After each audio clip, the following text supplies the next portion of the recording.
Gen Z isn't having sex, and here's why it matters to you.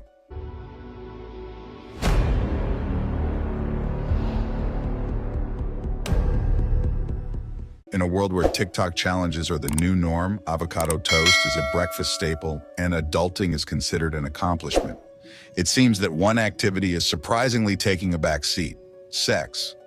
Yes, you heard that right. Gen Z, the generation that can teach you how to perfect a viral dance move in under 60 seconds, isn't exactly getting down and dirty in the bedroom.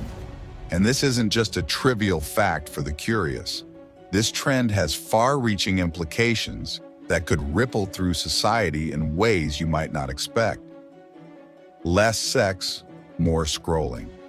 Let's get straight to the statistics that are enough to make anyone over 30 raise an eyebrow. According to recent studies, 25% of Gen Z adults, those aged 18 to 27, report that they have not yet had sex. Yes, you read that correctly. 1 in 4 young adults today are still virgins. This isn't just a blip on the radar, it's a significant shift from previous generations. If you thought the millennials were prudish with their hookups, Gen Z is here to redefine what it means to be chaste in the digital age. Remember the days when the awkward birds and bees talk was a rite of passage? Well, it seems like today's parents might as well be giving their kids a crash course in social media etiquette instead. Because believe it or not, 31% of Gen Z reported that the closest they've come to sex is through sexting or virtual encounters. It's like a dystopian version of Black Mirror, where physical intimacy has been replaced by emojis and poorly lit nudes sent via Snapchat. It's not just affecting their love lives. This shift could have broader consequences for society. From beds to devices. The decline in sexual activity isn't just about virginity statistics. It's about how this lack of physical intimacy is changing the dynamics of relationships and the very fabric of society. For starters, when sex becomes less of a priority, so does the whole notion of dating and forming deep, meaningful relationships. A generation that prefers to swipe left or right rather than look someone in the eye might also struggle with interpersonal skills, leading to a society of socially awkward adults who can't quite connect outside of a Wi-Fi signal. Let's not forget that this decline in sexual activity might also be contributing to the decline in birth rates, something that's already a hot topic among economists and sociologists. Fewer babies being born means fewer people to support an aging population, which could lead to all sorts of economic challenges down the road. So, while Gen Z might be saving themselves for the right person or just the right moment, they could unknowingly be setting the stage for a demographic crisis. The alpha male advantage. But hold on, this isn't all doom and gloom, especially if you're an alpha male 2.0, as some like to call it. Fewer men in the dating pool means less competition for those who know how to play the game. If you've got confidence, outcome independence, and a decent understanding of emotional control, you're already ahead of the curve.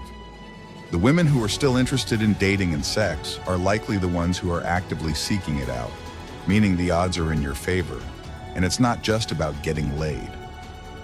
Referral game, the art of dating the friends and family members of your current romantic partners, has never been easier. Women who are otherwise hesitant about entering the dating scene might be more inclined to take a recommendation from a friend. So, if you've got the right connections, you could find yourself in a win-win situation. The downside for the average Joe. Of course, there's a flip side to all of this. With fewer women under 30 in the dating pool, the pressure is on to bring your A game. Gone are the days when you could coast by with average looks and a decent personality. Today, you need to be strategic, suave, and above all, confident. If you're still clinging to outdated dating methods or struggling to adapt to the new norms, you might find yourself left out in the cold, literally and figuratively. The bigger picture. So, what does this mean for the rest of us? For one, it's a reminder that societal norms are constantly evolving, and what was once considered typical behavior can quickly become outdated. It's also a wake-up call for anyone who might be relying on traditional methods of dating and relationships to find success in today's world. Adaptation is key. In the end, While Gen Z's sexual habits might seem perplexing or even alarming to some, they are simply a reflection of the times we live in. Technology, mental health, and shifting priorities are all influencing how young people approach sex and relationships. And whether you're cheering on this new wave of chastity or shaking your head in disbelief, one thing is clear: the world of dating and sex is changing, and we'd all better be prepared for what comes next. So next time you're tempted to lament the good old days of free love and sexual liberation, remember that Gen Z isn't just rewriting the rules. They're creating an entirely new playbook. And who knows? In a few years, we might all be looking back and wondering how we ever survived without it.